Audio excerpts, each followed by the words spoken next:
দিনে 5 ঘণ্টাতকৈ কম টোপনি হোৱা লোকসকল সাৱধান হওক। টোপনি কম হোৱা লোকৰ কাৰ্ডিঅ'ভাস্কুলাৰ ৰোগৰ আশংকা বৃদ্ধি পাইছে।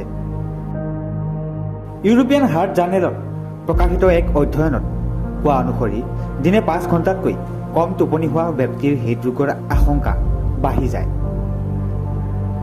টোপনি কম হোৱাৰ ফলত উচ্চ ৰক্তচাপ, ডায়েবেটিছ, মেদবহুলতাকে ধৰি বহুকেইটা ৰোগে আক্ৰমণ কৰিব পাৰে। পেৰিফেৰেল ধমনী ৰোগ কি? এই ৰোগত আক্ৰান্ত ব্যক্তিৰ ধমনীত চৰ্বি জমা হয়। চৰ্বিৰ ফলত ভৰি আৰু হাতলৈ তেজৰ প্ৰবাহ ব্যাহত হৈ পৰে।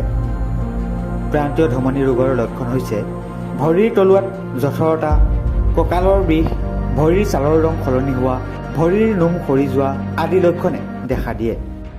6.50 লাখ লোকৰ ওপৰত কৰা গৱেষণাত পোহৰলৈ অহা তথ্য অনুসৰি ধমনী ৰোগত আক্ৰান্ত ৰোগীৰ বেছিভাগেই টোপনি কমৰ বাবে আক্ৰান্ত হৈছে। নিশাৰ ভাগত টোপনি কম হোৱাৰ বাবেই এই ৰোগ হয়। উচ্চ ৰক্তচাপ আৰু ডায়েবেটিছৰ আশংকা। অধ্যয়নত পোৱা অনুসৰি 5 ঘণ্টাতকৈ কম টোপনি হোৱা লোকৰ উচ্চ ৰক্তচাপ, ডায়েবেটিছ আৰু মেদবহুলতাৰ আশংকা বেছি।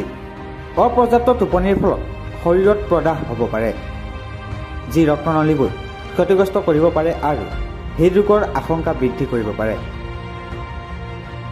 স্বাস্থ্য ভালে ৰাখিবলৈ এজন সুস্থ লোকে কমেও 8 ঘণ্টা শুব লাগে। News desk report, Assam news.